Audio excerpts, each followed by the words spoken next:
écoute, j'y arrive pas, c'est trop problématique, je suis trop stressé. Je vais pas juste faire 25 mètres dans une piscine. Je vais traverser la Méditerranée à la nage en tractant une plateforme qui va faire 180-190 kilos avec tout le matériel à bord, en totale autonomie et sans assistance. Donc, j'aimerais mieux être dans les meilleures conditions pour le faire que d'être stressé et de me retrouver bien face au mur dans une situation où je sais pas si ça va bien se passer avec le voilier, avec l'équipage, etc.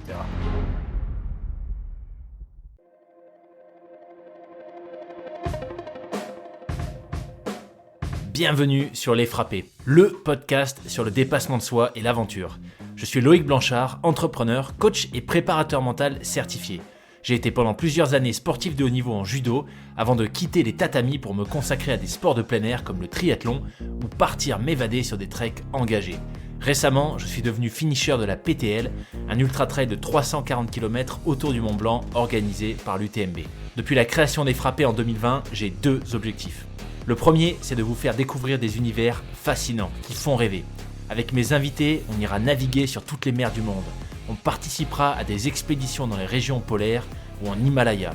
On découvrira l'envers du décor de l'entrepreneuriat et du sport de haut niveau et on partira en mission avec des membres des forces spéciales. Le deuxième, c'est de vous aider à croire en vos propres rêves et à passer à l'action grâce au partage de ces invités exceptionnels. On sous-estime largement ce dont on est capable physiquement ou mentalement et je suis convaincu qu'une petite conversation peut déboucher sur de grands changements. On a en moyenne 4000 semaines à vivre sur Terre, alors autant les vivre à fond. Rémi Camus, aventurier et explorateur français, revient sur le podcast. Cette fois-ci, c'est pour nous parler de sa traversée à la nage en autonomie et presque sans assistance entre Calvi et Monaco réalisée en juin 2023. Sur le papier, ça représentait environ 180 km. Dans la réalité, les conditions météo ont donné du fil à retordre à l'ami Rémi qui a dû s'adapter pour finalement boucler son expédition en 13 jours. 13 jours passés dans l'eau, à dormir sur une plateforme inconfortable conçue sur mesure pour ce défi, à pomper à la main pendant des heures pour filtrer l'eau de mer et la rendre potable. Bref, 13 jours qui n'étaient pas de tout repos. En parlant d'adaptation d'ailleurs, la première partie de l'échange porte sur ce sujet justement puisque l'expédition avait été reportée au dernier moment en septembre 2022. Comment fait-on pour gérer une telle situation quand des dizaines de sponsors, partenaires et bénévoles sont impliqués dans un projet d'envergure ? Rémi nous partage sa vision des choses, à coup sûr riche d'enseignements pour celles et ceux qui l'écouteront. Une super conversation avec un frappé à la détermination qui n'a d'égal que la grande humilité. Merci Rémi, excellente écoute à vous les frappés.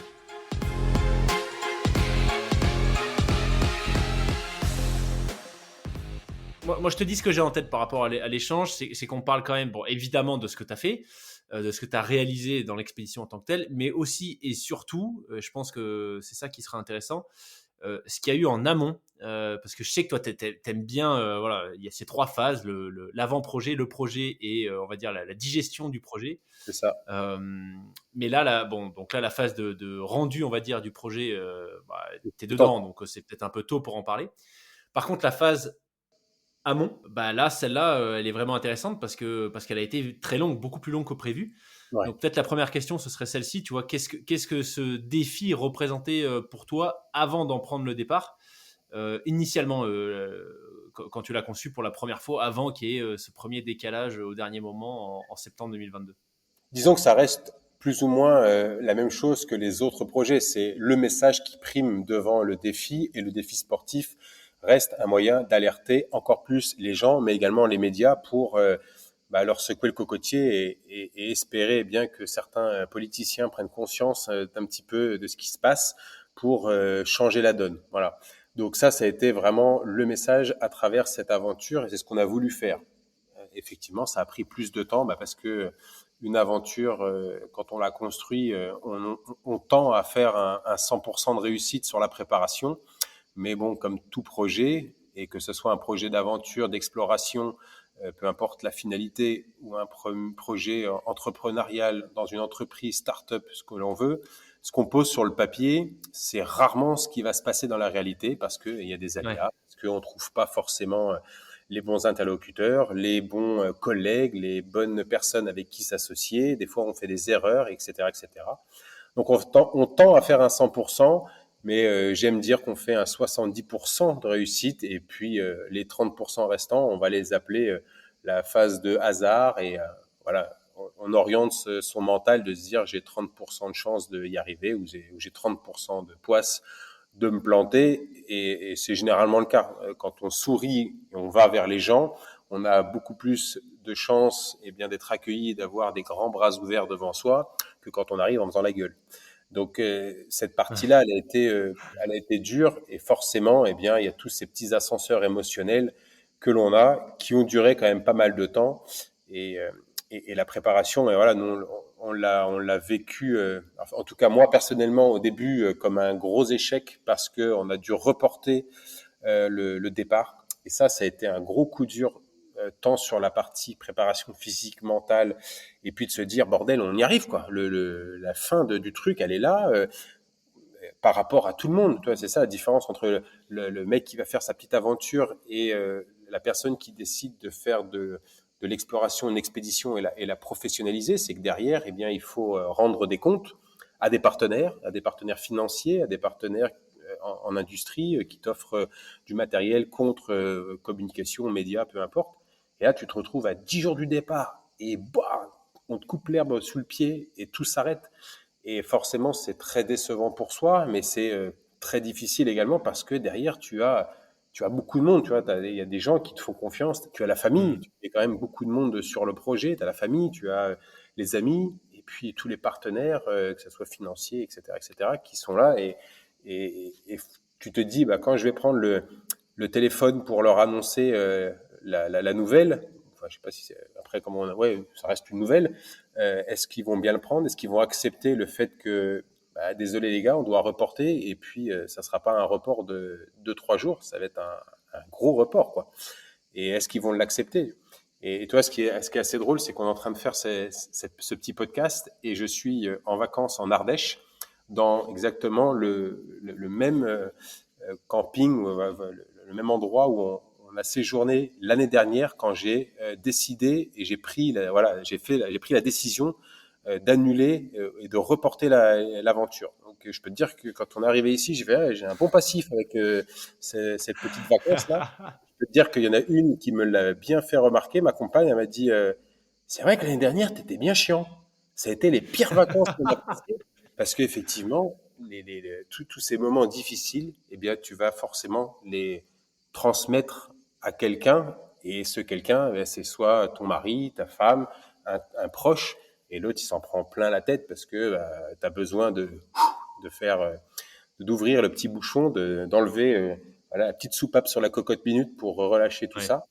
Et ça a été un gros moment de solitude au début parce que tu te sens bien seul face à cette problématique.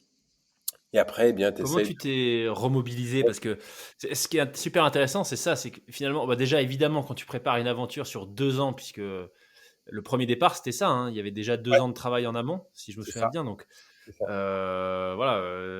D'ailleurs, on n'a toujours pas précisé ce que c'était, mais bon, je l'aurais fait en intro. Mais donc, le défi, c'était de nager de Calvi en Corse jusqu'à Monaco, sur le continent. Donc 180 bornes Papier, ouais. en ouais, ouais, c'est ça, ouais, en ligne droite, Ouais, sans assistance et en autonomie, c'est donc ça. en tractant Ma maison. un objet flottant non identifié sur lequel tu avais un désalinisateur à manger, etc.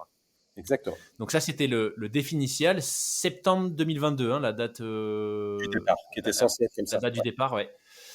Voilà, donc après 2 ans de prépa, là, ce qui s'est passé, c'est que tu avais, même si tu le faisais en solo, enfin sans assistance et en autonomie, tu avais quand même forcément un navire, enfin un voilier qui devait te suivre pour des raisons de sécurité, ne serait-ce que pour alerter les autres bateaux il y a un explorateur dans l'eau. Et ce Exactement. navire-là, enfin ce voilier, t'as fait faux bond un peu au dernier moment, ce C'est qui fait pas que le tu as dû voilier, c'est le skipper le qui skipper, devait ouais. Ouais. manœuvrer le voilier, qui malheureusement a fait une chute en vélo de montagne 10 jours avant le départ. Donc on se retrouve un peu le bec dans l'eau à 10 jours de l'échéance. Et comme tu le soulignes, c'est vraiment une portion de la Méditerranée. On doit faire des autorisations pour pouvoir traverser la Méditerranée à la nage, en paddle, en waterbike, en tout ce que tu veux. Tu dois avoir des autorisations pour le faire. Et l'une des autorisations, enfin l'une des raisons pour qu'on accepte cette autorisation, c'est d'avoir un voilier, un bateau, peu importe ce que c'est, un navire d'assistance, sinon ils ne te laissent pas D'accord. partir. Il y a tellement de trafic maritime en pleine mer qu'ils ne prennent pas le risque de te laisser partir comme ça. Tu n'aurais pas le droit. Donc D'accord. ça veut dire que la décision, je la prends de devoir ajourner ce projet et ça vient pas de moi. C'est indépendamment de ma volonté parce que je suis prêt physiquement, je suis prêt mentalement. Je me suis entraîné pendant des mois et des mois et des mois à prendre du poids, à nager, à nager, à nager, à tracter, à tirer, etc. J'ai pris presque 6 kilos. Je suis passé de 79-80 kilos à 85-86 kilos. Donc j'ai du gras à brûler. Je suis prêt. Et puis tu en rêves la nuit. Là, il y a une phase de cette préparation mentale qui est de tous les soirs, tu rêves de cette traversée. La traversée, je l'ai déjà fait des milliers de fois, où j'ai imaginé tous les scénarios possibles, tempête, orage, ouragan, tsunami, des trucs de ouf, tu vois. Donc, je l'avais déjà fait, cette traversée. Il y a 10 jours du départ, zic, tu dois tout annuler. Ça, c'est vraiment difficile à accepter pour tourner la page. Et comment tu la tournes, cette page, justement? Comment est-ce que toi, tu l'as tournée, en tout cas, sur ce défi? Bah, tu as cette phase, tu sais, la courbe du comportement lorsqu'on a quelque chose de grave qui t'arrive, un deuil, peu importe. On a toutes ces étapes à respecter, l'acceptation, la colère, etc. Et puis quand tu touches bien le fond de la vague, eh bien tu rebondis, et bien sûr les étapes d'après pour pouvoir, j'allais dire surfer la vague parce que ça va mieux. Donc il m'a fallu pas mal de temps pour accepter le fait que ça soit reporté. Au début, j'ai pas pris ça pour un report, mais pour un échec. Donc, il a fallu dans ma petite tête que je modifie le mot échec ou plutôt que je le valorise. Et c'est ce que j'essaye d'enseigner aux enfants, à plein de personnes. Je leur dis, il n'y a pas l'échec, ça veut rien dire. Un échec, ça serait vraiment où tout s'arrête, où il n'y a pas de fin. Mais dans tous les cas, vous avez toujours un apprentissage de tout cet échec. Et moi, il a fallu que je change juste le mot échec par report pour mieux rebondir. Et une fois que je l'ai Ouais. accepté, eh bien, j'ai pu me remettre dans une routine. Et en fait, c'est ce que je fais, moi, c'est mes routines, parce que c'est des choses que l'on a facilement, parce qu'ils sont ancrés dans notre tête. On se lève le matin, les étirements, tac, tac, on va à l'entraînement. Et en fait, le fait de reprendre une routine m'a permis de me remettre dans le projet. Report, septembre, un mois où j'ai rien fait, pas de sport, rien du tout. Je suis passé de 85-86 kilos à 80. Et j'ai perdu tout ce que j'avais emmagasiné en un mois, tellement que le stress, etc. Et puis tout retombe. Et puis tu n'as plus du tout envie. Tu veux plus le refaire. T'en as vraiment marre. Donc il faut reprendre cette routine. Et moi, c'est ce qui me permet de me relancer à chaque fois, c'est de me remettre dans des petites routines matinales pour bien se remettre sur le projet. Et puis après, il y a toujours cette, cette obligation, j'allais dire, par rapport aux partenaires, aux sponsors qui te font confiance. Eh bien, il faut relancer la machine, il faut se remettre dedans. Et puis, il y a une petite part d'ego, de se dire, Hmm. merde, c'est pas de ma faute, c'est pas moi, et je vais le faire, et je vais y arriver.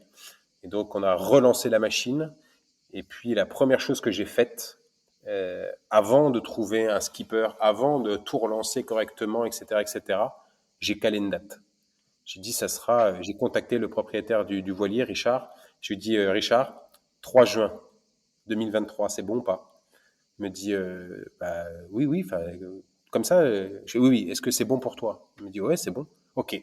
Donc, on bloque cette date-là et on partira cette date-là. Et après, on avisera, une fois sur place, arrivé à Calvi, en fonction des conditions météo, de mer et ainsi de suite, la date du vrai départ à la nage. Mais on part du port d'attache du voilier, donc qui était à Port-Grimaud, à côté de Saint-Tropez. On partira le 3 juin. Il me dit, OK. Et quand j'ai eu la date de bloquer, dans ma tête, ça s'est déjà je ne vais pas dire que j'étais soulagé, mais j'avais un point de départ, j'avais une date à laquelle je pouvais me raccrocher et me dire, OK, maintenant, eh bien, tout le planning, tout ce qu'on doit mettre en place, tout le calendrier, ça doit coller avec cette date. Et maintenant, on y va, on reprend les entraînements, on reprend la préparation, on reprend les démarchages. Et puis, je me dis toujours que vaut mieux voir, comme on dit, le verre à moitié plein qu'à moitié vide. Donc, qu'est-ce Ouais. qu'on peut faire pour améliorer ce projet et le rendre encore plus intéressant, non pas sur le défi en lui-même, mais plutôt sur le message apporté. Et ça a été bien plutôt gratifiant parce que j'ai eu la chance de rencontrer un laboratoire à proximité de la région lyonnaise Et ils m'ont dit, eh bien nous, ça nous intéresse. La plupart du temps, on fait du sponsoring sur des événements qui sont pas forcément en lien avec notre discipline, alors que là, c'est un projet où on parle d'environnement et de pollution, etc., d'un défi sportif. Et nous, on est un laboratoire et on fait du contrôle de la qualité de l'air et la qualité de l'eau. Donc, ils étaient ravis de pouvoir participer. Et c'est ce qu'on a mis en place avec eux, eh bien, du prélèvement de l'eau à partir des boudins de cheveux, etc. Et ils sont en train d'être analysés à l'heure actuelle. Donc, ça a été plutôt intéressant de reporter au final. Et c'est comme ça Ouais. que je le vois. Mais c'est vrai que sur l'instant T, sur le moment, c'est très rageant de devoir eh bien, ajourner un projet quand on est dessus depuis plus de 2 ans. Surtout, comme tu dis, quand c'est un élément extérieur qui est complètement hors de ta zone de contrôle et que tu es impuissant face à ça et que la décision finalement s'impose, quoi. Finalement, tu n'avais pas trop le choix, quoi. Enfin, je me rappelle que tu avais essayé de trouver un autre Ah, skipper, t'imagines même pas. T'imagines, ouais, mais dans l'urgence, j'ai eu le coup de fil 10 jours à peu près, 10, 11 jours avant le départ. Et là, c'est le matin, on est en vacances, ici en Ardèche, branle-bas de combat. J'ai quelques jours pour trouver un skipper. Et là, il a fallu, j'ai envoyé des messages partout sur les réseaux sociaux pour trouver quelqu'un, sauf que c'était trop compliqué que ça puisse coller.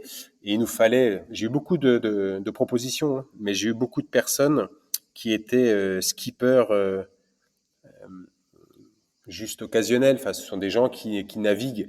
Ça veut rien dire, hein. Il y a des gens qui avaient 20, 25 ans de navigation à la voile, mais derrière, ils n'ont pas de diplôme, ils ont rien. Et en fait, il me fallait ah une oui, assurance qui puisse couvrir, parce que on laisse quand même le voilier d'une personne en pleine mer pendant 15 jours, 7 jours, 15 jours, enfin peu importe, on savait pas du tout combien de temps on allait partir. Et surtout, on allait faire du mouillage au large avec une encre flottante en pleine mer. Et on savait pas du tout ce qui allait se passer. On serait parti avec un catamaran, ça aurait été peut-être plus simple au niveau de la stabilité. Là, on est sur une version monocoque, donc avec du roulis, avec du tangage, etc. Forcément, le propriétaire, il avait besoin d'avoir une assurance. Et là, on est à ouais, quelques jours ouais. du départ et trouver cette petite perle rare était très difficile. Donc ça a été ouais un gros remue-ménage pour trouver cette personne pendant 4-5 jours où j'y croyais. Enfin vraiment, j'en discutais avec l'équipe, avec Elodie de l'agence Bernascom qui s'occupait de tout ce qui était relations publiques, etc. On s'appelait tous les jours. Enfin alors, c'en est où, c'est où oui, non, on part pas. J'ai besoin de savoir. Je sais pas, 2 secondes. Peut-être, attends, j'ai besoin d'avoir encore quelques coups de fil. On va peut-être y arriver. Et à un moment donné, tu dois prendre une décision parce que tu te retrouves face au mur. Et là, c'est plus demain, après-demain, c'est maintenant. On prend une décision. Et je me souviens, Laura, ma compagne, qui me dit c'était le fin de matinée, je pétais les plombs, hein, j'en pouvais plus, j'étais odieux, etc. J'en avais les larmes aux yeux. Et elle me dit, écoute, pose ton téléphone, tu le mets en mode avion, tu mets tes baskets, tu prends ton short, ton t-shirt là, et tu te casses, va marcher, va courir, là pendant 1 heure. Et tu parles à personne. Et tu t'appelles pas, tu fais rien, tu te barres et on veut pas te voir. Et elle me dit, quand tu reviendras, tu prendras cette décision. Que ça soit un oui ou que ça soit un non, sache que je serai toujours là pour te soutenir. Je serai toujours là pour t'aider, pour t'épauler. C'est pas une catastrophe en soi, c'est pas la fin du monde. C'est juste un report parce que, eh bien, tu as une problématique. C'est comme ça. Ça arrive dans tous les projets. Des fois, eh bien, il y a des situations qui sont pas dramatiques, mais problématiques et il faut trouver des solutions. Donc, casse-toi et tu verras. Et je suis parti courir et je suis revenu au bout d'1 heure et je me suis posé autour de la table avec elle, on était en train de prendre un café, elle me dit, donc tu décides de faire quoi? Je dis, écoute, j'y arrive pas, c'est trop problématique, et puis je suis plus dedans, je suis trop stressé. Je vais pas juste faire 25 mètres dans une piscine, je vais traverser la Méditerranée à la nage en tractant une plateforme qui va faire à peu près 180, 190 kilos avec tout le matériel à bord, en totale autonomie et sans assistance. Donc, j'aimerais mieux être dans les meilleures conditions pour le faire que d'être stressé et de me Ouais. retrouver bien face au mur dans une situation où je ne sais pas si ça va bien se passer avec le voilier, avec l'équipage, etc. Il m'a dit, OK, eh bien, tu ajournes. Maintenant, tu prends ton téléphone, tu appelles Elodie, tu appelles Florian, tu appelles toute l'équipe avec qui tu bosses, tu appelles les partenaires, un par un, et tu leur expliques la situation. Et elle me dit, et s'ils sont pas cons, ils vont comprendre et ils vont accepter. De toute manière, ils n'ont pas le choix, premièrement. Et puis après, eh bien, il n'y a pas mort d'homme. Tu vas leur faire, tu vas repartir, tu vas y arriver. Et puis, ça sera une belle réussite. Accepte-le et tourne la page, même si je sais que ça va prendre du temps, mais tourne la page. Donc, j'ai pris le téléphone, je me suis éloigné et pendant 2 heures, j'ai appelé tout le monde avec un nœud dans la gorge. Je me dis, hey, je vous appelle, voilà, malheureusement, suite à ce qui se passe, etc., on est obligé d'ajourner.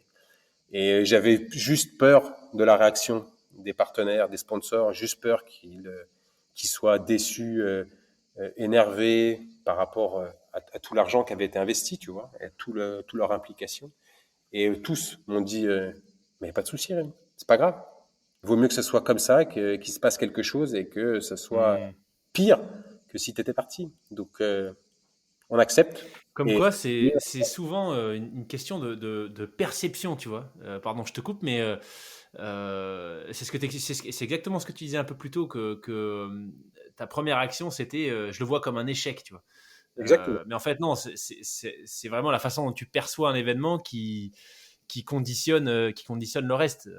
Puisqu'une fois que tu l'as vu comme pas un échec, mais une expédition reportée, tu vois, décalée dans le temps, tout allait mieux. Et là, tes partenaires, tu t'expliques que tu avais peur de la réaction, et au final, peur visiblement infondée. Tu avais très bien choisi tes partenaires, puisque tous t'auront fait confiance. Donc, super intéressant, je trouve, Il comme y a retour. ça, il y a ça, il y a le fait de choisir les mots sur lesquels on veut faire passer le message. Ce n'est pas un échec, c'est un report. Et puis, Ouais. tu vois, j'arrête pas de le dire même à mes stagiaires sur les stages de survie. Je leur dis la meilleure arme que vous pouvez avoir à l'heure actuelle, ça s'appelle la communication. Et il suffit juste de prendre le téléphone, de dire les choses, de parler, de s'expliquer, de s'excuser des fois. Mais un message, un coup de fil, eh bien, ça résout souvent beaucoup de problématiques. Et c'est ce que j'essaye à chaque fois de mettre en pratique, même si parfois c'est difficile, hein, mais parce qu'il y a des situations qui sont plus ou moins compliquées. Mais la communication, c'est vraiment quelque chose d'extrêmement important à l'heure actuelle Hmm. pour faire passer des messages. Et puis on communique pas tous sur les mêmes canaux. Certaines personnes sont plus axés sur de l'écrit, d'autres sur de la parole, d'autres ont juste besoin d'avoir de la présence, etc. Donc on n'a pas la même fréquence radio de communication, mais ça m'a beaucoup aidé. Donc ça a été, voilà, pour moi, c'était de choisir d'accepter les bons mots, que ce soit pas un échec mais un report, et puis de comprendre ce que l'échec m'a appris surtout, et ça c'était très intéressant, et puis de pouvoir communiquer juste avec les bonnes personnes. Et comme tu dis, oui, d'avoir choisi effectivement les bons partenaires, c'est là où ça m'a permis de me rendre compte qu'on a fait du bon travail, c'est parce que Ouais. les gens qu'on a choisis, eh bien, ce sont des gens qui étaient axés sur nos valeurs, et je leur ai dit d'ailleurs, c'est pas juste vous êtes partenaire d'un projet, c'est vous êtes partenaire, mais du partenariat avec de l'engagement, parce que c'est ça qui fera la différence. Si vous êtes engagé, si vous êtes convaincu d'eux et qu'on fait les choses sur du long terme, ça marchera. Si vous voulez faire ça sur du one shot, ça peut marcher, mais j'appelle ça on va dire du greenwashing. C'est Ouais. juste de la poudre aux yeux. Je dirais, Pour on fait l'image, ça quoi. exactement, et derrière on s'en fout. Et je suis Ouais. content d'avoir. Ça a pris du temps, mais on a choisi de belles personnes avec qui bosser. Génial. Génial. Bah écoute, merci pour ce gros focus sur la manière dont tu as géré, enfin, le report dont tu t'es remobilisé. Je vais y arriver. Je trouve que c'est super intéressant. Il y a plein de leçons, tu vois, à retenir de ce que tu as vécu avec ce défi.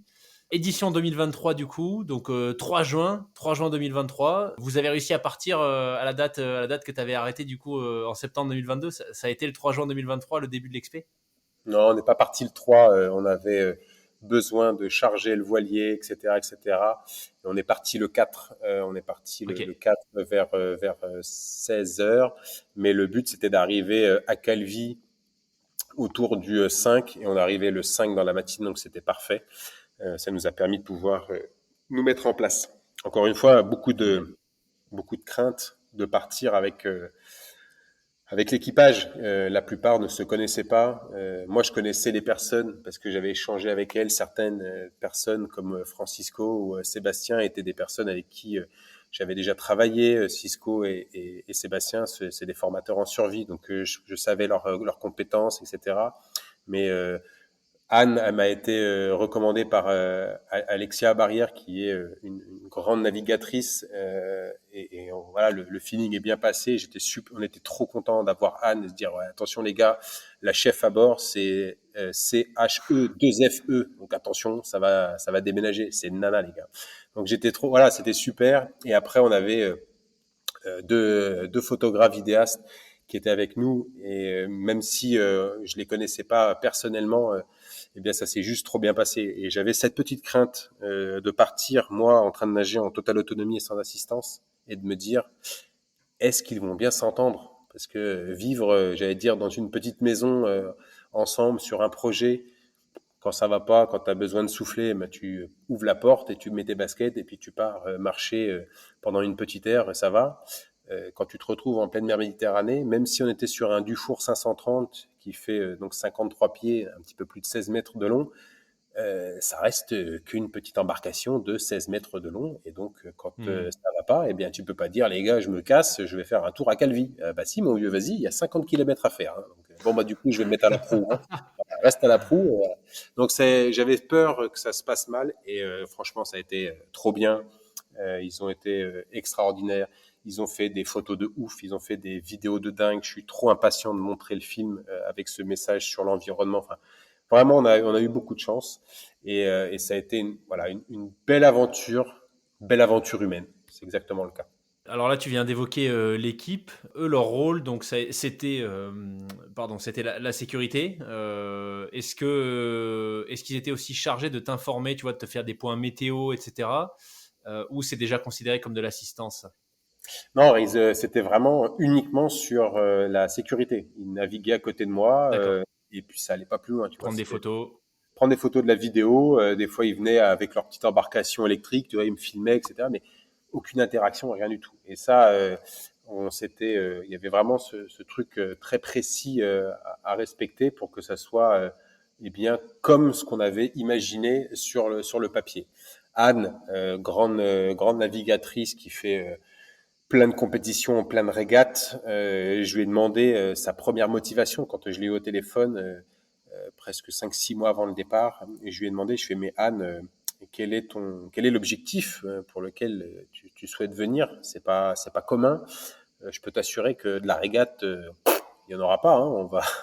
On va être très lent.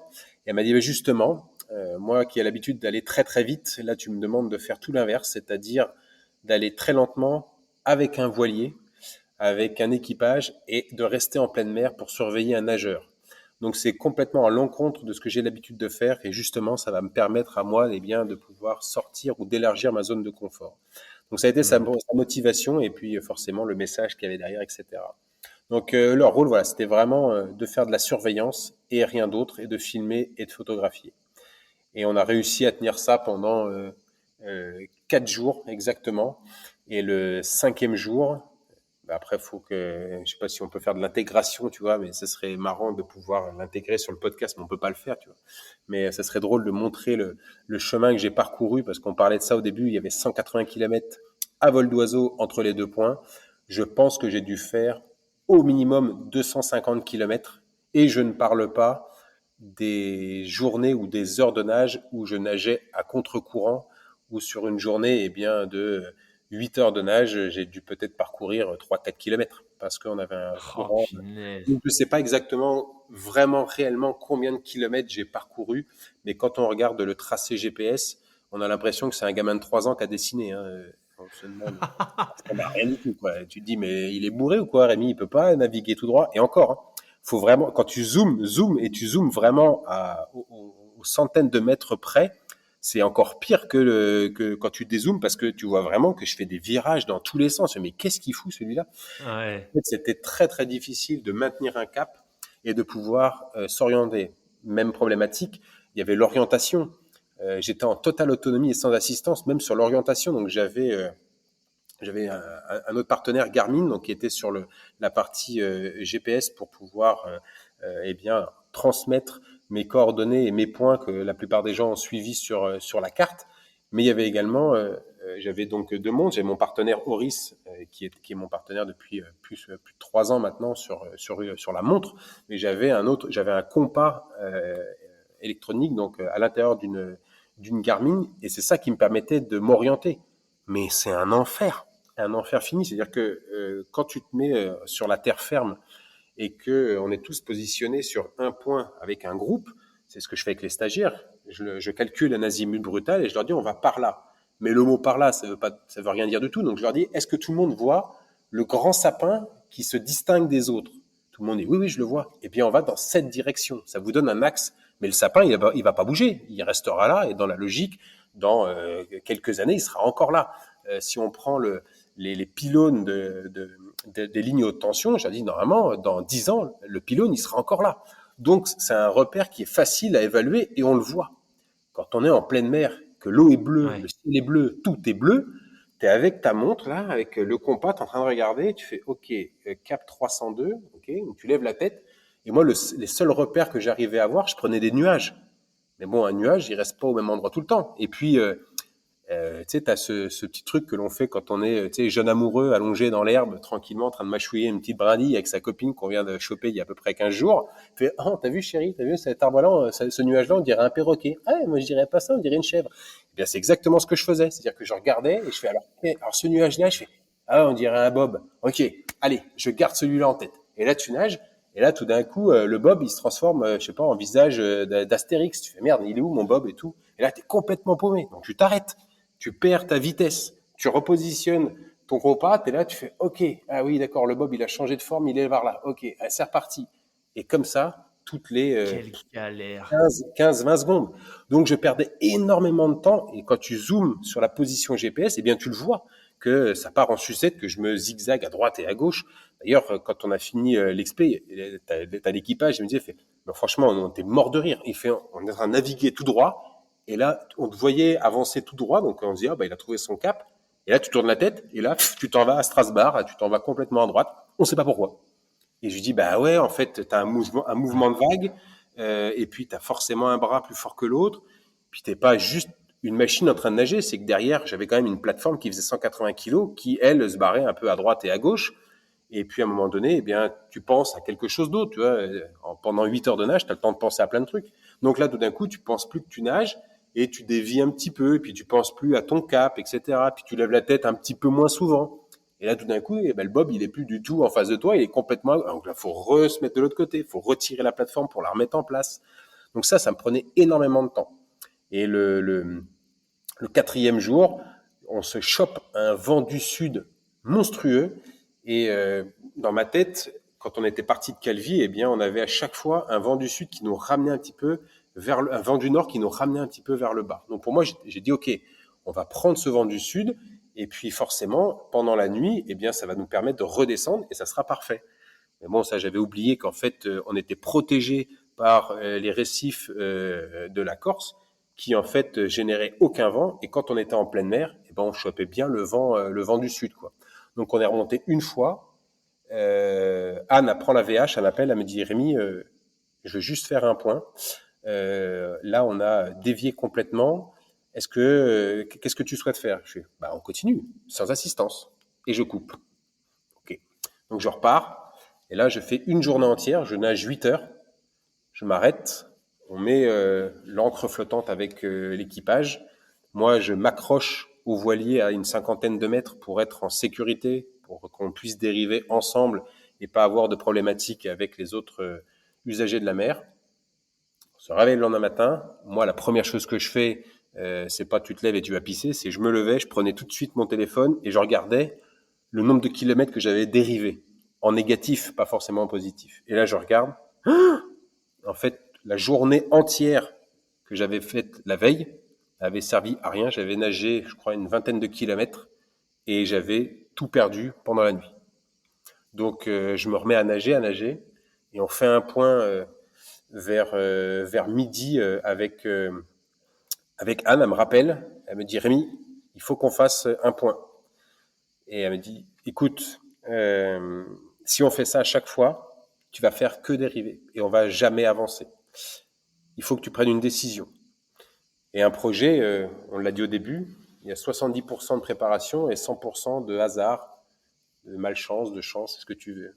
Et il faut savoir rebondir, il faut savoir être à l'écoute des éléments et de se dire, c'est peut-être pas ce qu'on avait souhaité.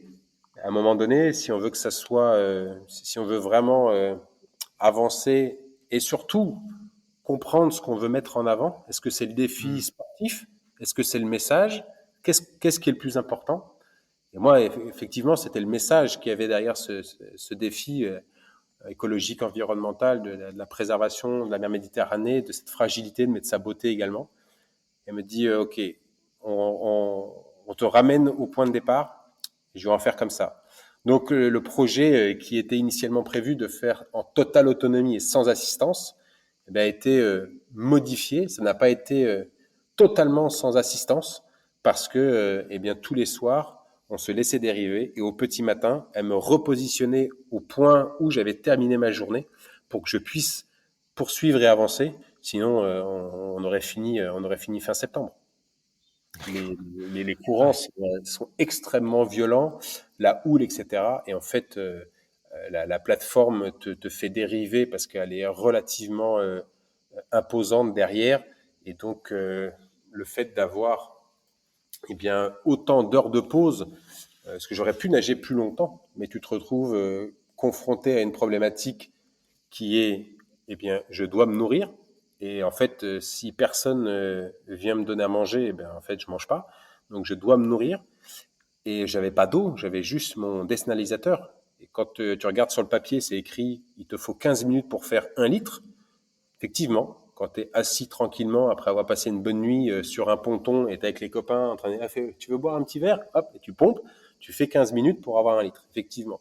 Quand tu te retrouves en pleine mer avec 1 mètre, 2 mètres de vague, la plateforme, pas de place dedans, tu as mal au dos, tu as mal aux épaules, tu as fait 8 heures de nage, tu es brassé, t'en peux plus, eh bien tout d'un coup, les 15 minutes se transforment en 20-25 minutes. Donc au début, tu fais 2 litres, 3 litres de flotte, après, tu fais 1,5 litre, après, tu fais 1 litre, après, tu fais 800 millilitres, après, tu fais 700 millilitres. Puis toi, tu grappilles à chaque fois parce que tu en as plein le derrière de pomper pour avoir quelque chose à boire. Et ça a été très difficile, tu vois, pour progresser. Et c'est avec tous ces éléments qu'on a pris la décision, eh bien, de revenir au point de départ. Sinon, ça aurait été juste impossible. Waouh, quel récit. Mais Encore une fois, hein, c'est une aventure, vraiment. ouais, ouais, ouais, bah, c'est ce que j'allais te dire. Et puis, même, si, même pour un. Ce qui est intéressant, c'est que même pour quelqu'un d'aguerri comme toi, puisque t'en es clairement pas à ton premier défi, hein, si jamais il y en a qui te découvrent, allez écouter l'épisode, le premier épisode qu'on avait fait avec Rémi, où on parle de la traversée de l'Australie en courant, de la descente du Mékong à la nage, du Tour de France à la nage. Enfin voilà, t'es quand même relativement aguerri. Mais intéressant de voir que voilà, même en étant aguerri, finalement, ce qui fait la différence, c'est oui tes expériences précédentes, mais c'est aussi ta capacité à t'adapter, à apprendre sur le terrain. Tu vois, l'exemple du désalinisateur, je trouve que c'est génial. Effectivement, je pense que tu l'avais peut-être pas forcément anticipé ça avant qu'il allait te falloir presque 2 fois plus de temps, que c'est galère avec la houle, que tout bouge, etc. Donc méga intéressant. Et puis, tu as cette frustration Euh, avec le dessalinisateur. C'est très frustrant quand tu viens de finir de nager et tu as soif, tu as vraiment besoin de boire. Tu montes sur ta plateforme et là, il faut se mettre à pomper. Et tu regardes autour de toi et tu as des milliards de mètres cubes de flotte qui sont là.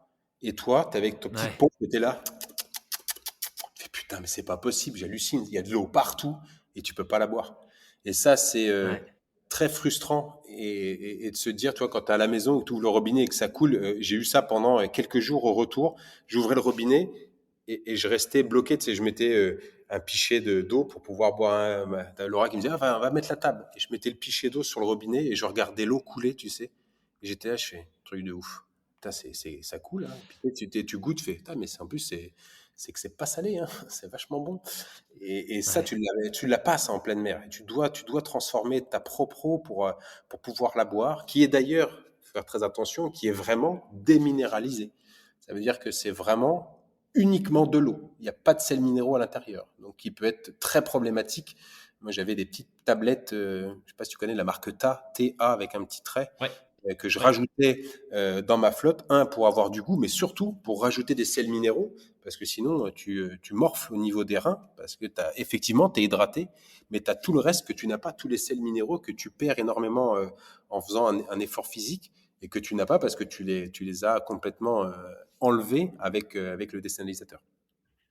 Ouais, je pense que tu peux pas tenir, non, 10-15 jours avec de l'eau complètement déminéralisée. C'est impossible, non, Impossible. physiologiquement? Non, c'est pas possible. Tu aurais trop de carences et ton organisme il te ferait payer.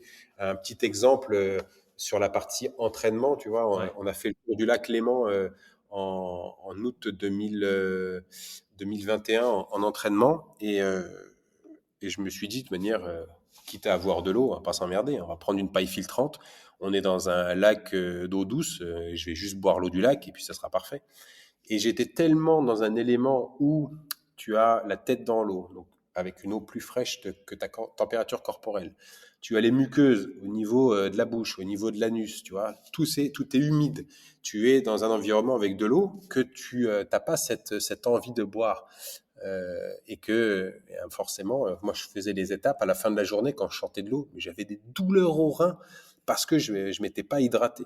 Et ça, c'était pour moi un vrai repère, c'est-à-dire quand je nageais, eh bien j'avais vraiment un rythme qui était axé. Il fallait que je trouve non pas un repère dans l'espace, comme au prochain arbre, quand je faisais l'Australie en courant, jusqu'au prochain kangourou mort ou jusqu'à ce que tu veux. Là, c'était, je vais me fixer, eh bien, non pas une contrainte, mais un, un indicateur, mais qui sera temporel. Donc, j'avais, voilà, toutes les heures, je m'arrêtais pour boire de l'eau. Toutes les 2 heures, je m'arrêtais pour boire et pour manger, etc.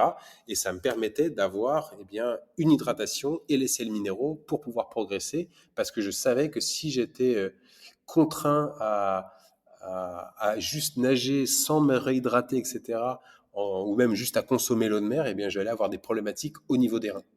Ça fait beaucoup de paramètres à gérer.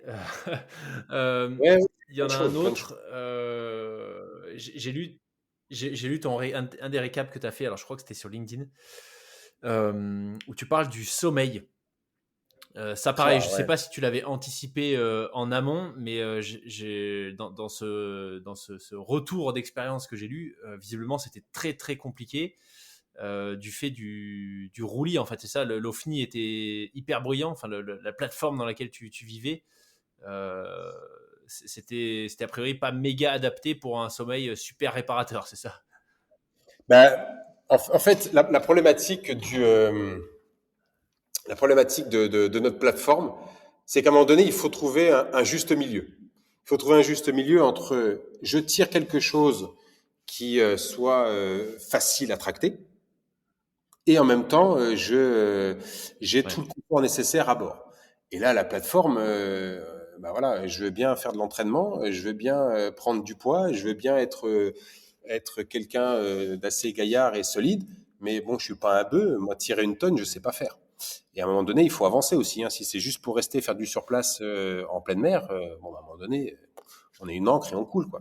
Donc, il fallait trouver le juste milieu entre les deux. Donc, Guillaume a vraiment fait quelque chose d'extraordinaire parce que la plateforme en elle-même, elle était en fibre de verre, fibre de carbone recyclé, super légère, etc. On avait tout imaginé à l'intérieur, mais ça reste quelque chose de très spartiate. Et au tout début, quand on l'a imaginé, il m'a dit voilà, tu pourras mettre tes pieds à l'intérieur, tu dors comme ça, la tête proche de la sortie, ça va être trop bien. Et tu vas être bien.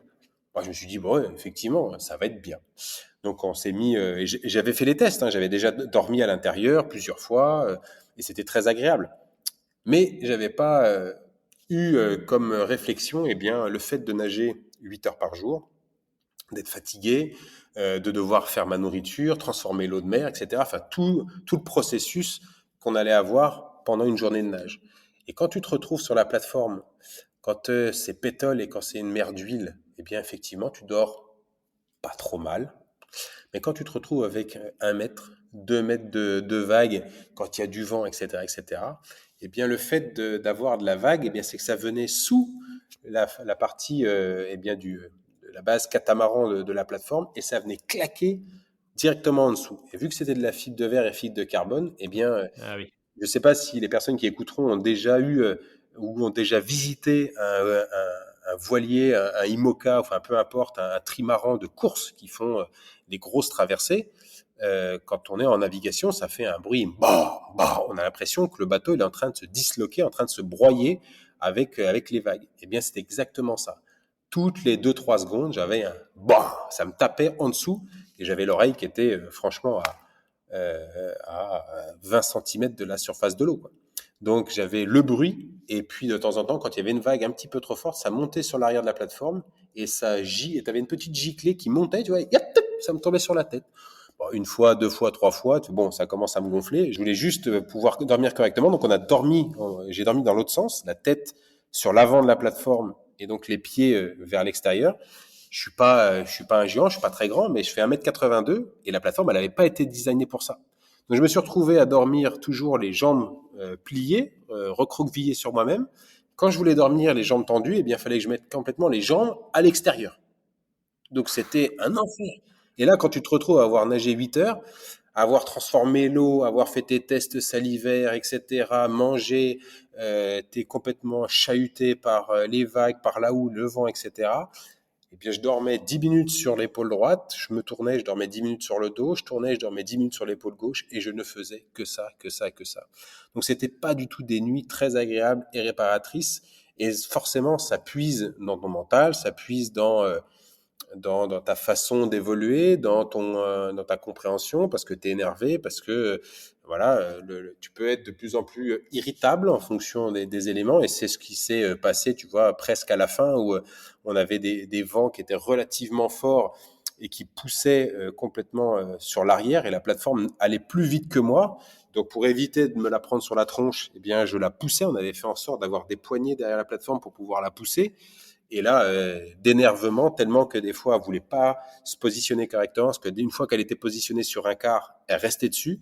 Et ça, c'était très difficile de faire manœuvrer une plateforme qui faisait presque 200 kilos pour la mettre correctement dans l'axe et qu'elle puisse, j'allais dire, surfer la vague. Que la poignée gauche, d'énervement, je fais, mais tourne, connasse! Et bim, je l'ai cassé. Et tu avais tout l'équipage qui était sur le voilier. Ils ont vu, toi, que ça commençait, toi, ça montait. Et je me rappelle, il y a Sébastien qui est passé pas très loin. Il m'a dit, détends-toi, Rémi, tu vas voir, ça va aller. Je fais, commence pas. Et là, il m'a dit, hop, et ils sont partis, ils se sont mis très très loin. Et ils ont vu que ça commençait à me courir sur leur écho. Et ça commençait à monter. Et voilà, c'est l'accumulation de tout ça qui fait qu'à un moment donné, il faut trouver un exutoire. Et bah, malheureusement, c'était la petite poignée. Bon, il vaut mieux que ce soit la poignée que ton système de désalinisation, hein. Mais complètement, un truc de ouf. Ça, c'est vraiment, tu vois, si j'avais vraiment, j'ai souvent pensé quand je nageais, tu sais, à l'histoire d'Alain Bombard quand il avait traversé l'océan avec une petite embarcation, etc. Et c'est grâce à lui qu'on a mis en place, eh bien, tous des systèmes de sécurité pour les naufragés. Et dans ma tête, j'étais là, je fais, mais carrément, mais le premier truc que je mets, si je dois un jour partir avec un voilier, mais c'est un désalisateur portatif, une pompe, parce que c'est l'une des pires choses. C'est-à-dire qu'au début, bon, tu te dis oui, ça devrait passer, mais pour être formateur en survie, quand on sait qu'à peu près on tient 3 jours sans boire, tu te retrouves rapidement Ouais. déshydraté. Et en fait, c'est la base. Tu as besoin, à un moment donné, je vais pas dire il te faut d'autres choses, mais vraiment la base, c'est de pouvoir boire en quantité suffisante pour pouvoir te réhydrater, parce que quand on est en pleine mer, on n'a pas cette sensation, on n'a pas l'impression d'être d'être déshydraté, parce qu'on est tout le temps dans un environnement qui est humide. Eh oui. Et c'est pesant, très pesant. Hmm. Qu'est-ce que tu dirais que tu es allé chercher en toi? Je sais pas si chacune de tes aventures, tu vois, tu arrives à mettre en avant une compétence ou je sais pas, un trait de personnalité, bref, quelque chose de singulier que tu as découvert sur toi ou que tu as développé. Mais je serais curieux de savoir, tu vois, sur celle-ci, sur ta traversée Calvi-Monaco, tu vois, ce qu'il y a eu de particulier en termes de dépassement de soi, de repousser ses limites. Est-ce que tu arrives déjà à le décrire, ça, ou c'est encore trop tôt? Je parlerai pas forcément sur la traversée, parce que je m'étais bien préparé pour ça. Et je dis pas que je l'ai trouvé facile, mais ça a été plus simple que ce que je ne pensais, parce que je m'étais vraiment préparé durement pour celle-là, vraiment à en baver. Et par contre, ce que j'ai appris, eh bien, c'est la gestion de l'humain, la gestion de Mhm. l'humain avant projet, sur la phase préparation. Et c'est difficile. C'est une partie qui est très particulière parce que il faut trouver les mots justes, il faut être un bon communicant. Et c'est ce que cette aventure m'a permis de comprendre, vraiment. De pouvoir communiquer, parler, expliquer, démontrer, etc., etc. Ça a été bien plus intense que les autres aventures qui ont été faites dans le passé. Et si j'avais un point à améliorer encore et encore, ça serait là-dessus. On n'est jamais parfait et de pouvoir, encore une fois, s'entourer des personnes, de bonnes personnes, même si on était bien entouré, on avait une belle équipe et franchement, c'était trop bien. Ça serait d'avoir encore plus de personnes sur qui s'appuyer. Et ça a été, voilà, pour moi, c'était la gestion de l'humain, tu vois, qui a Ouais, été la plus énergivore sur cette aventure. Quand tu fais ok. la traversée de l'Australie et que tu montes, c'est ta première aventure, tu es tout seul, t'as pas de compte à rendre. Tu vois, moi, j'avais des partenaires, c'était le bistrot du coin, c'était le petit restaurant, c'était mon ex-beau-père qui avait une entreprise. C'est des trucs, rien de, rien de bien particulier. Ils demandaient rien en échange, ils s'en foutaient. Ils te donnaient du pognon, toi, 200, 300, 500 balles. Va t'acheter ton billet d'avion, ton visa, et puis vas-y, fais-nous rêver, tu nous montreras quelques photos. Donc, t'as pas la même pression. Et quand tu commences à grossir et puis à en faire un métier et devenir professionnel dans ta démarche, tu lèves plus d'argent, il faut trouver plus de partenaires.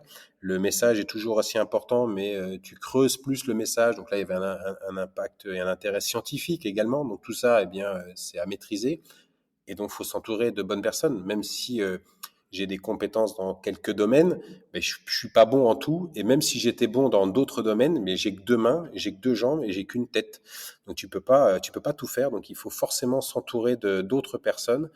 Et la gestion de l'humain est très énergivore, vraiment.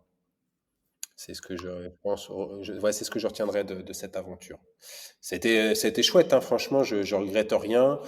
J'ai appris plein de choses, j'ai mûri aussi, et c'est ce qui me permet de grandir et d'être une meilleure personne en 2023, tu vois. Mais c'était voilà, la gestion de l'humain, un truc de dingue. Quoi. T'as des ascenseurs émotionnels, on te dit oui, après on te dit non, ou alors on te Ouais. dit non, et puis après on te dit un oui.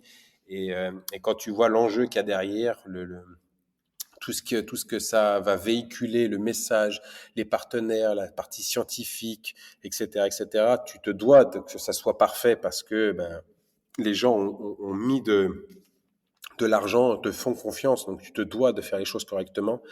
Et ça, ouais, ça a été dur. Ça a été dur. Super enseignement. Je suis sûr que tu travailleras là-dessus pour le prochain défi. Je ne sais pas s'il y en a déjà un. Je ne sais pas si tu prépares le défi suivant pendant le défi que tu es en train de réaliser. J'ai déjà eu des invités qui me disaient ça, tu vois, qui sont même pas encore arrivés, qui n'ont pas franchi la ligne d'arrivée, qui sont déjà en train d'imaginer la prochaine course ou la prochaine expé. Alors, je Mais fais pas comme ça super intéressant. parce que encore une fois, je sais pas si tu l'avais, si c'est dans l'enregistrement ou quoi, mais voilà, pour moi, un projet, c'est trois phases: préparation, réalisation et restitution. Et la phase de restitution est très très importante pour pouvoir rendre compte, mais également faire passer ton message à travers un film, récit écrit, peu importe, tu vois. Et ces trois phases déterminent la suite parce que tu peux avoir des opportunités, etc. Donc j'ai des envies, j'ai des choses que j'ai dans ma petite tête et puis des idées à la con. Je peux te dire que j'en ai plein, il n'y a pas de souci là-dessus. Mais il faut que ça soit bien fait, il faut que ça soit logique, il faut que le message soit juste pour que justement, eh bien, ça puisse poursuivre sur la même démarche. Donc voilà. Avant, j'avais toujours cette idée de toujours rebondir, rebondir. Mais le fait de rebondir, c'est que bah, tu te précipites, tu vas Ouais. aller vite, et du coup, bah, tu bâcles la partie restitution. Et pour moi, elle est vraiment déterminante, elle est importante, tu vois, de rendre compte, que ça soit pour toi, déjà, personnellement, parce que tu dois rendre compte pour toi de ce que tu as fait. Ça te fait ton feedback, ça te fait ton retour d'expérience pour toi, personnellement. Et puis après, il y a pour tes amis, pour ta famille, parce que c'est important aussi, même s'ils n'étaient pas engagés en train de nager à côté de toi, ils étaient quand même très, très engagés, parce qu'ils ont accepté que tu partes, et faut les respecter aussi, donc il faut rendre compte pour eux. Rendre compte pour les partenaires, pour toutes les personnes qui se sont engagées à tes côtés et qui t'ont fait confiance. Et puis après, eh bien, pour véhiculer le message, dans mon cas, sur la préservation du milieu marin, sur l'environnement, l'écologie, il y a un message à faire passer. Et pour le faire passer, eh bien, il faut communiquer avec de la photo, de la vidéo, etc. Donc, on est en ce moment même, en train de tout dérocher pour réaliser le film documentaire. Et franchement, quand j'ai vu les images qu'ils ont réussi à faire dans des conditions parfois épouvantables, je suis impressionné. Et puis après, on va espérer avoir la possibilité de sortir un deuxième livre pour pouvoir raconter ce qu'on vient de faire là, la partie préparation, réalisation et restitution, parce que la plupart des gens, quand ils regardent ou qu'ils suivent une aventure, ils suivent uniquement la phase de réalisation. Et, Ouais. euh, et tu vois, j'ai eu un message d'une femme qui me suit depuis pas mal de temps, qui s'appelle Armelle, qui vit en Bretagne. Et je sais qu'elle écoutera le podcast, Armelle. Et merci de me suivre depuis tant d'années.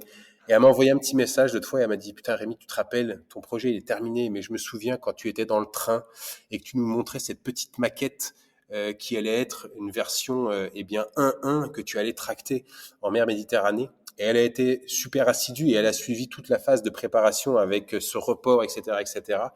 Et elle m'a dit, tu vois, t'as pas lâché. Et c'est ce que on apprécie chez toi, c'est que tu nous montres toutes ces phases, que c'est pas tout le temps rose, que c'est pas tout le temps facile, et que, eh bien, forcément, il faut être capable de se réinventer, de se réadapter. Et c'est là-dessus où, voilà, je veux vraiment appuyer. Une aventure, c'est pas juste le temps de réalisation, c'est tout ce qu'il y a avant et tout ce qu'il y a après. Et c'est ça qui fait une belle aventure. Excellent. L'arrivée sur la plage du Larvoto, du coup, symboliquement, émotionnellement, comment est-ce que tu l'as vécu? Bah, il y a tout, tu sais. D'abord, on n'est pas arrivé, on a fait une vraie fausse arrivée parce que la veille, on a, ils ont reçu un bulletin météo et là, donc Anne me contacte, elle me dit Rémi, les vents durcissent. Et je fais, ouais, je vois, de toute manière, quand il y a 2, 3 mètres de creux, tu sais que ça commence à taper. Tu vois. Donc je fais, oui, je le vois bien. Et elle me dit, ça va empirer. Donc on fait quoi? Et moi, j'arrivais pas à passer. En fait, il y avait vraiment un courant très très fort au large de Monaco.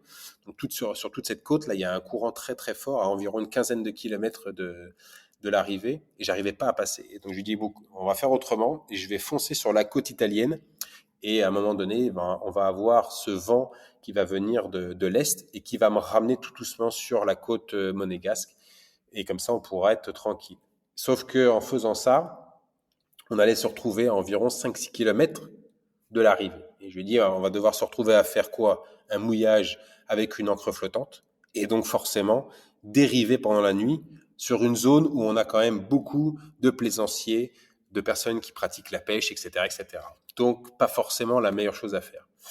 Je lui ai dit, on va complètement couper et on va aller se positionner dans la baie de Roquebrune, donc qui n'est pas très très loin de Monaco, hein, c'est entre Monaco et Menton. Et au moins, on est au large, enfin on est au mouillage avec une encre, une vraie encre, et comme ça on pourra rester là à cet endroit-là et on sera en totale sécurité. Donc on bombarde, on bombarde. Je me dirige vers l'Italie, le vent nous pousse et on arrive dans la baie de Roquebrune. On se met au mouillage, impeccable, et je me dis, le lendemain, on va pouvoir finir cette petite étape, et ça sera relativement simple, parce qu'il reste que 3 kilomètres, donc ça va être juste, on va dire, une arrivée pour les journalistes, pour les médias, et ça s'arrêtera là. Ouais. Donc je me retrouve le lendemain, et puis ça monte, ça monte, ça monte. Je me dis, c'est pas possible, on va quand même pas finir dans l'océan Atlantique, là on a l'impression qu'on se trouvait en plein océan Atlantique, tu sais. Et moi, je balance un message directement sur les réseaux sociaux et je dis qui même me suivent, s'il y en a qui sont intéressés pour faire du paddle, de la nage, du kayak, de l'hydrospeed, ce que vous voulez, venez finir avec moi. Merci pour ceux qui vont écouter. Merci de ne pas être venus parce que c'était d'une grande n'importe quoi. Je me mets à l'eau avec l'équipe de Pierre Frolat, qui est apnéiste, qui a plusieurs records du monde, qui est positionné sur la plage du Larvoto, qui viennent nous récupérer en bateau à moteur, pneumatique, deux de ces nageurs et tout, et ils me disent, Rémi, c'est chaud, mais vraiment c'est chaud. Il y a 4 mètres de creux au large. Là. Je fais, ah bah oui, je vois. Hein. Des fois, je Ah vois la ouais. plateforme, des fois, je la vois plus. Des fois, je vois la plateforme, des fois, je la vois plus. Je fais, ouais, je sais. Ouais. Donc, on se met à nager tout doucement et ils me disent, il faut que tu laisses ta plateforme sur une bouée d'entrée du chenal, et puis on viendra la chercher après. Donc, je les regarde et je dis, écoutez-moi bien, je me suis pas tapé 15 jours de nage pour que ma plateforme reste. Il est hors de question que l'autre reste là et que je finisse l'arrivée comme ça, tranquille. Je fais, non, non, on finit l'arrivée avec la plateforme. On dit, t'es sûr? Je fais, ouais, ouais. Donc là, on se met à nager. Il y avait que 3 kilomètres. On a mis presque 1 heure et quart pour faire les 3 kilomètres, tellement qu'il y Oh, avait des punaise. creux monstrueux en pleine mer. Même Frédéric, l'assistante de Pierre Frolat, me dit, franchement, c'est très, très, très rare d'avoir des conditions aussi violentes là, à cet endroit-là. Et donc, au lieu de fixer directement l'arrivée sur la plage du Larvoto, je décide de foncer directement en direction, eh bien, j'allais dire, de l'Institut océanographique de Monaco pour être parallèle à l'arrivée. Et au dernier moment, eh bien, je me suis tourné et j'ai fixé l'arrivée, mais au lieu d'être devant la plateforme en train de la tirer en crawl, je me suis mis derrière en la poussant avec une poignée et l'autre poignée cassée pour surfer les vagues et éviter de me prendre la plateforme dans la tronche parce qu'il y avait des crues de 4 mètres, donc c'était assez rock'n'roll. Et on est arrivé sur la plage du Larvoto avec, en fait, c'est un petit crochet, un petit zigzag. Alors, quand c'est mer d'huile, c'est très facile à faire. Là, il fallait éviter les filets anti-méduses et puis tout le ponton et toute la partie rocheuse qui permet de faire un brise-lame. Moi, je dis, je vais finir avec la plateforme en morceaux. Je vais arriver juste avec un petit drapeau à la main. Je sais pas, le reste, il a coulé juste à 100 mètres. Là, et tout ça. Je suis arrivé, ça a été très mouvementé. J'ai beaché. Là, c'est cette sensation de toucher le fond et de se dire, putain, il est là. Et je le sens et je le vois pendant 15 jours. J'ai vu que du bleu. T'es dans des fosses à 2500 mètres de profondeur, donc tu ne vois rien. Il n'y a rien du tout, il y a que du bleu, du bleu, du bleu. Et là, tout d'un coup, tu vois du sable et tu peux mettre le pied sur la terre ferme. Et ça, c'était vraiment jouissif. Et puis, comme tu dis, voilà, une belle symbolique parce qu'en 2018, j'avais fait le Tour de France à la nage et j'ai terminé sur la plage du Larvoto. Et en 2018, eh bien, il y avait mon papa qui était venu à l'arrivée en nous faisant la grande surprise. Voilà, on se prend dans les bras, etc. Et là, mon papa n'est plus là. Donc, petite pensée pour lui qui m'a accompagné parce que j'avais quand même collé à l'intérieur de ma plateforme une photo de lui de l'arrivée. Il y avait une photo de ma fille, de ma compagne. Voilà, je me suis dit, quitte à parler à quelqu'un, autant que ça soit des photos, parce que je vais quand même pas me parler à moi-même dans ma plateforme toute la nuit. Là. Donc, je leur parlais, je leur racontais les journées, mes galères, mes moments de euphoriques, les moments drôles, etc., les coups de blues. Et ouais, un grand moment de se retrouver sur cette plage et de se dire, une fois de plus, bordel, c'est fait. On a réussi, on y est. On a mis 2 ans et 9 mois pour monter ce projet. Et là, on est de l'autre côté du projet. Quand tu es à Calvi, tu es euphorique parce que tu vois, tu as cette sensation de dire, on va le faire, on va partir. Et peu importe le résultat, j'aurais même fait, c'est frustrant, hein, j'aurais fait que 10 mètres de nage, le projet était validé quand même. On avait tout mis en place, on est parti. Le reste, ça s'appelle de l'aventure.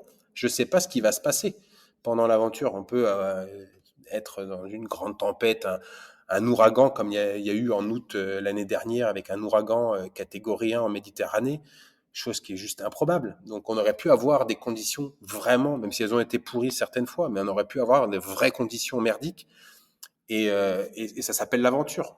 On ne sait pas ce qui va se passer. C'est pas comme si tu veux battre un record, je sais pas, dans un bassin, tu dois faire un 50 mètres nage libre, toutes les conditions sont réunies.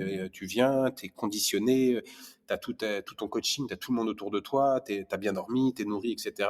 Et là, on te demande de faire un chrono et tu t'arraches les tripes. Tu dois nager juste 50 mètres, mais tu défonces tout sur 50 mètres. Là, j'en savais rien du tout ce qui allait se passer. 180 km, je ne sais pas si ça allait être vraiment 180 ou plus, même si j'avais un petit doute quand même. Mais euh, tu sais pas ce qui va se passer. Et là, on arrive sur la plage du Larvoto et en fait, on est de l'autre côté du projet. On l'a fait. Et maintenant, on passe déjà sur la phase de restitution. Tu sors de l'eau, tu quittes l'équipement, tu as les journalistes qui sont là. Et c'est déjà une phase de restitution. Tu racontes déjà ce que tu as vu, la fragilité, la beauté des choses, mais la fragilité, la quantité de plastique, tous les animaux marins qu'on a vus, etc. Et donc, tu es déjà sur une phase de restitution.